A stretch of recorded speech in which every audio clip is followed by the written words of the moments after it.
I'm Catherine Dow. It's Tuesday, July 15th. Today, gone in 30 seconds. They just lifted it and left with it. How car thieves are driving away with Transcona vehicles. Also today, in the line of fire. Violence or threats against those individuals will not be tolerated. Why fires are just one of the dangers for Winnipeg firefighters. How one group wants to protect them. And a whale's world. The underwater cam captures the beluga whales swimming. You can listen to them all day long. They're so chatty. How you can go under the sea in Manitoba's north and hear the beluga whale's song.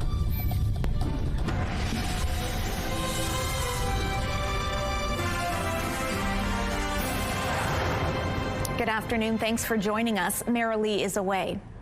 It is a brazen way to steal vehicles. Thieves using tow trucks to steal cars and trucks off Winnipeg streets in plain sight.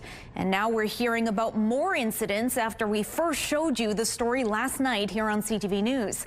This is security camera video from Friday night at a home in Transcona. As you can see, a tow truck drives by, and then it turns around and backs up to a pickup truck parked on the left-hand side of your screen.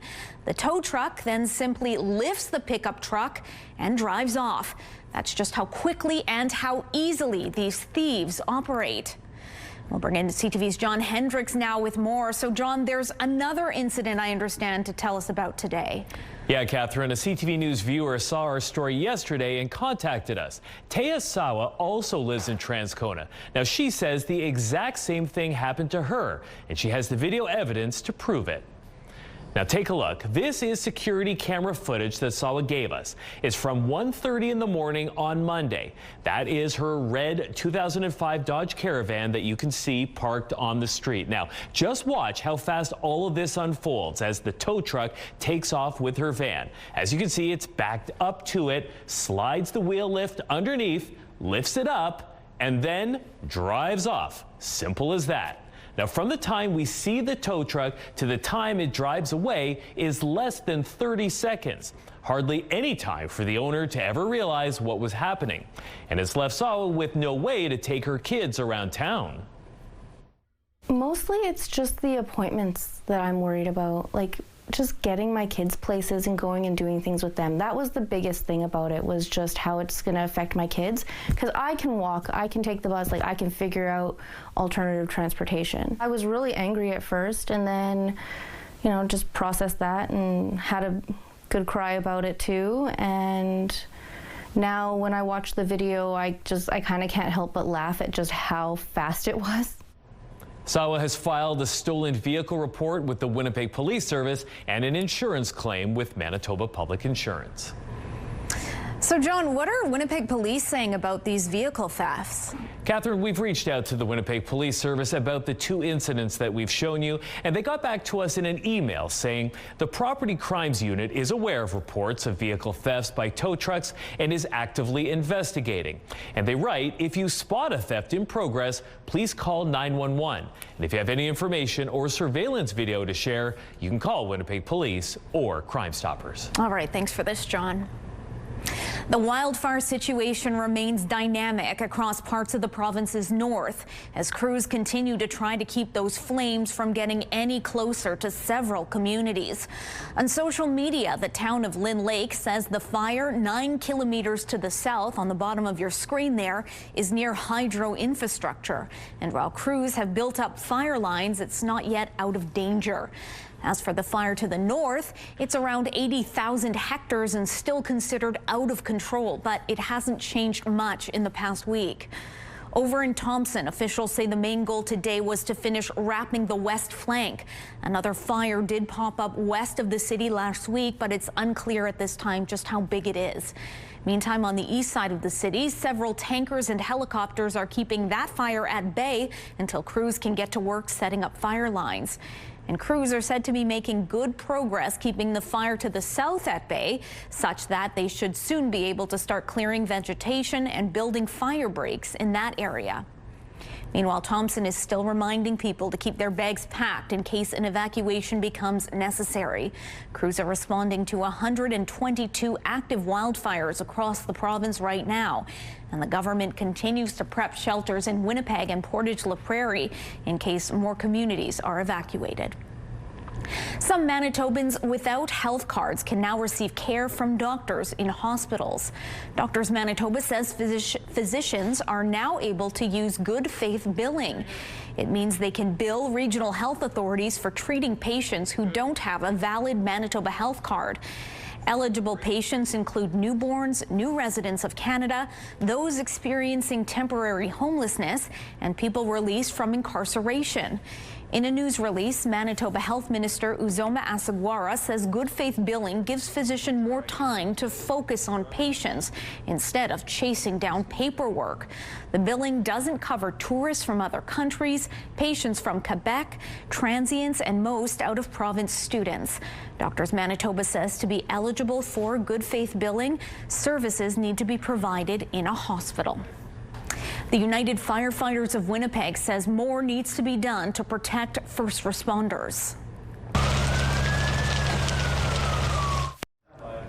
In recent days, the service members have found themselves under attack.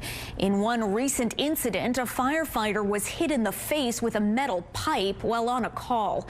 In another, crews were confronted with a suspect armed with a knife who threatened to kill them. The union representing firefighters is calling for harsher penalties against those convicted of assaults against its members. We see legislation in place protecting peace officers, protecting police officers. I think that legislation needs to be extended to all public safety personnel, firefighters, paramedics, and our healthcare workers here to make it clear that violence or threats against those individuals will not be tolerated. The Firefighters Union says other jurisdictions have provided stab-proof or even bulletproof vests for first responders. In a statement to CTV News, a spokesperson for the city writes, "The safety and wellness of our members is our top priority. WFPS has a set process for reporting violent incidents. We are reviewing the incident and will work with our members and police to determine next steps as applicable." Police are asking for your help locating a suspect in a stabbing in Fort Garry. It happened Sunday in the 1600 block of Pembina Highway. Winnipeg police say a man was working on a car in a parking lot when he was approached by two men who then tried to steal his property. During the altercation, one of the men stabbed the victim several times. He's now recovering in hospital. Police are now looking for a man between 17 and 27 years old, between 5'4" or 5'6". He has long, dark, curly hair and is wearing or was wearing a tank top, red shorts, and gold chain. The other is described as a man in his 20s, about 5'9", wearing dark shorts and a dark hoodie. If you saw the assault or were driving by and may have dash cam footage, you're asked to call police or Crime Stoppers. Expansion is underway at the Port of Churchill and the Hudson Bay rail line that runs to the northern town. Arctic Gateway Group says a new critical mineral storage facility is now up and running at the Port of Churchill, which it says will triple the port's storage capacity, and a second-wave freight train, which brings goods to communities along the rail line, has been added to the weekly schedule. The federal and provincial governments have spent millions of dollars on the rail line and port as a way to secure a trade route through Hudson Bay and the Arctic to overseas markets. There will soon be hundreds more trees standing in Assiniboine Park. The Assiniboine Park Conservancy is one of more than 24 organizations getting a funding boost from the feds to plant more trees. It's aiming to plant 600 new trees over the next 3 years in an effort to increase biodiversity and offset the losses from Dutch elm disease.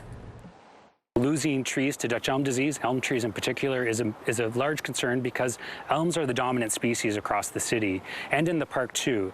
And so these replacement trees are different species, and that's one of the goals of this program, is to diversify the plantings across the park and the zoo, which is what we are doing here, and also helps ensure a long-term program where trees will survive for the next generation. The funding is part of the federal government's 2 Billion Trees program. If your municipality or community is interested, you have until September 18th to apply. CTV weather specialist Colleen Brady joins us back from vacation with a first look at your Skywatch evening forecast. Pretty smoky for your days off, Colleen. How is the smoke looking for the rest of the days to come? It was smoky. I was in town throughout the week last week. We got a bit of a break with that rain coming through yesterday, Catherine, and even into this morning. But I stepped outside this afternoon and boy, you can smell that smoke return. Having said that, earlier today, Environment Canada had issued a special weather statement for southeastern Manitoba, excluding Winnipeg. But now they've reduced the number of areas under that air quality alert to the areas closer to where you see that fire activity in southeastern Manitoba. So I'll have more on that. And we're going to look at how the number of smoke hours stacks up so far this year compared to some of the other smokiest years in Winnipeg. That's coming up. But for now, let's take a look through the Bathfitter Live Eye. Bathfitter, your bath and shower experts for more than 40 years. In Winnipeg right now, it's 20 degrees. Yeah, a little cool, too, along those north-northeast winds that are strong and gusty, sending some of that smoke back our way. The pressure's rising and the humidity is 47%. Out in traffic, a live look at Confusion Corner, busy but moving well there. Now, this is a very specific traffic note from the city, Catherine. Kenniston and 310 meters south of McGilvery, there is a stall blocking the northbound curb lane. Stick to your left to pass. Another warning about toxic meat in a salmonella outbreak that's stretching across the country. What you need to know after the break. Have a news tip? When you see news happening, let CTV News Winnipeg know. Text your tips, pictures, and videos to 10400. That's 10400. Message and data rates may apply. Officials are pulling another brand of salami off the shelves due to an ongoing salmonella threat that's sweeping across Canada. The Canadian Food Inspection Agency has added Rhea brand Sapressata salami sweet to the recall. It joins Rhea brand Genoa salami sweet, Rhea brand Genoa salami hot, and Bona brand mild Genova salami, which were pulled from the shelves in June.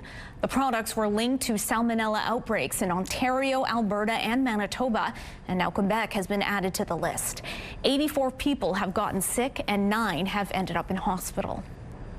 A new study finds an alarming disparity in fire-related outcomes in Indigenous communities compared to non-Indigenous ones. The National Research Council of Canada identified around 4,100 residential fires in Indigenous communities between 2005 and 2021. Those resulted in 179 injuries and 191 deaths, a rate that's 5 times higher than in non-Indigenous locations. And Manitoba had the highest rate of incidents and second highest rate for deaths and injuries. The most common causes are similar between communities, although deaths linked to heating equipment were 10 times higher in Indigenous communities. The council says the report highlights the need for more Indigenous specific data to develop fire risk reduction plans.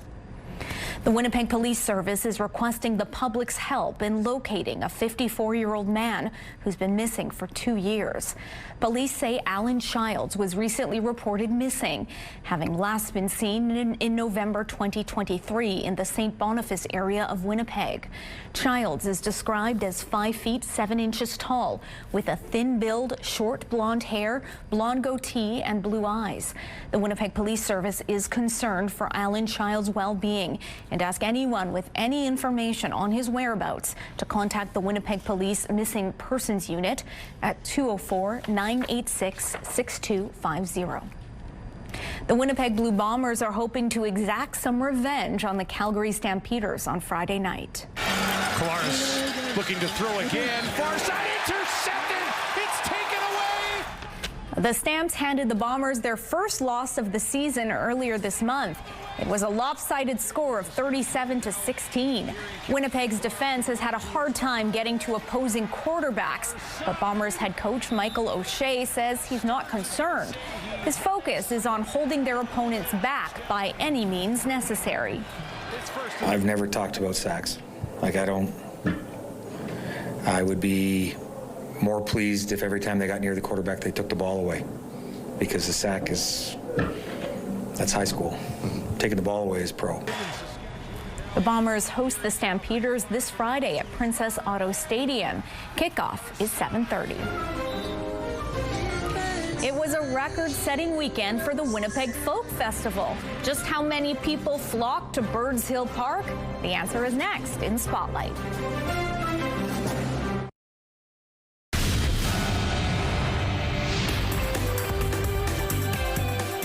Spotlight, sponsored by the Casinos of Winnipeg, presenting R&B legends TLC.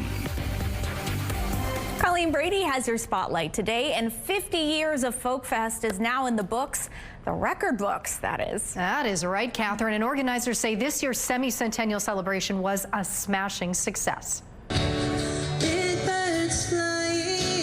Annual Folk Festival set a new attendance record, drawing 79,000 people to Birds Hill Provincial Park for the 4-day festival. The previous record was set just last year at around 76,500.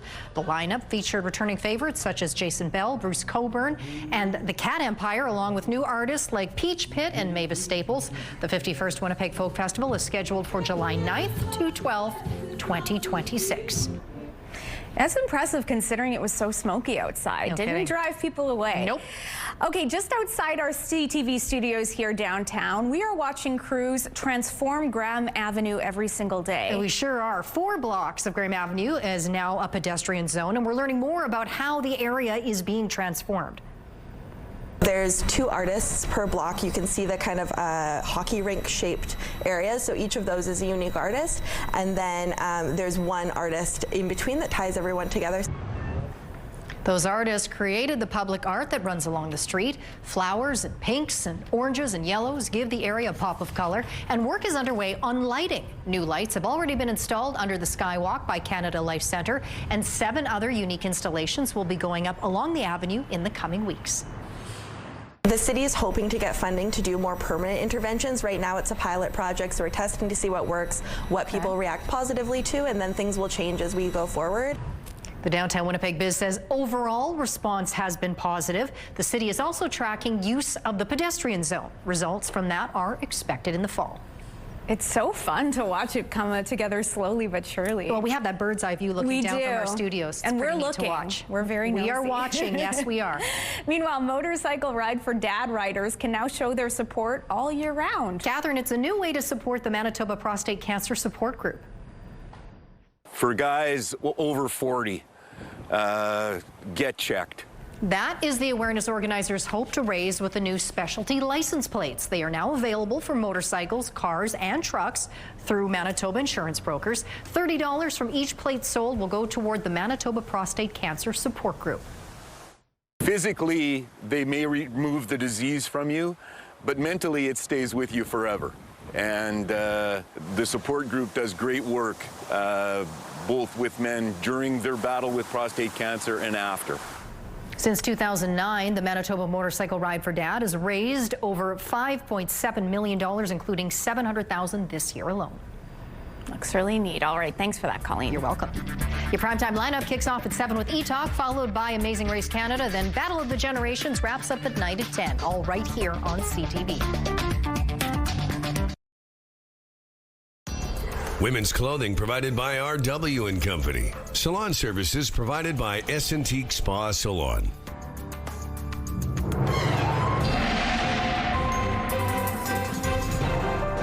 CTV Skywatch weather brought to you by South Beach Casino and Resort. Visit southbeachcasino.ca. Well, as we know, in Winnipeg and across Manitoba, northwestern Ontario, it has been smoky. Here's a look at some of the smokiest years in Winnipeg. Topping the list, 1961 with 304 hours of smoke observed by Environment Canada.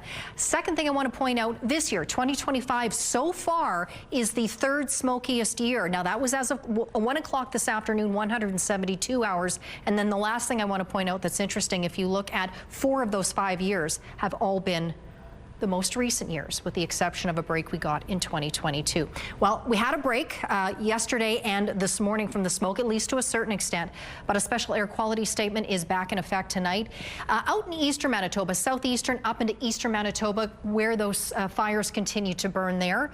But we've had these very strong northwest northeast winds, pardon me, coming into the city and across the south today, drawing down some of that smoke. Been a bit cooler too, so drawing down some cooler air. To the east we go, where some showers continue to make their way further to the east, further into Ontario. The sky clears out tonight, at least the sky conditions. We shouldn't be too bad for smoke here in the Winnipeg area, although you could feel it, as I mentioned earlier, return this afternoon. Into Wednesday we go, where it'll be another cool day by mid-July standards. Temperatures a little warmer across the south and really across the province than they were today, creeping tomorrow into the low 20s. And then we get into Wednesday night. Not a lot happens there. And then on Thursday, again, a day that won't be scorching July temperatures, but we'll get back to those on the weekend. So for tonight, we drop down to 9 degrees, single digits, mostly clear for Winnipeg. 21, 22 tomorrow under a mix of sun and cloud. Winds out of the north at 20 kilometers an hour. And then we get to a Thursday, 23 degrees under a mix of sun and cloud. Cloudy Friday. Now there's the chance of showers ahead of the Bomber game, 21 degrees. Then we get back to that July heat by the weekend. 26, by the way, normal high for this time of year. A smoky look at the sun, looking out over the water there, Lake Winnipeg. That's out at Denaudre. That photo is from Bill. And this next one is a look at the very cool clouds over Gardenton, Manitoba. That photo is from Kim. Send us your pics to Winnipeg weather at ctv.ca. Thanks, Colleen. Today is Arctic Sea Ice Day, and Polar Bears International is using the occasion to focus on one of Churchill's most recognizable animals. And no, we're not talking about polar bears. Oh, adorable. So those sounds, rather, are why beluga whales are nicknamed canaries of the sea. Every summer, thousands of belugas make their way into Hudson Bay and the Churchill River. And today, Polar Bear International launched its beluga whale live cams. You can watch the whales swim, chatter, and raise their calves. It is a collaborative project between Polar Bear International and the Assiniboine Park Zoo. Beluga whales are closely tied to the Arctic sea ice system. Without sea ice, there are no belugas. Sea ice is to the ocean what soil is to a forest. So it's really forming the base of the food chain in the Arctic. Algae is growing inside sea ice, acting like the plants. Those are feeding the little creatures like copepods, which are feeding the fish, feeding the seals, the whales, the polar bears, and of course people live across the north too and rely on sea ice. To see what the whales are up to and learn more about Arctic sea ice and what you can do to help to protect our polar bears, you can go to polarbearsinternational.org. It's going to do it for us. We'll see you back here at 6 o'clock.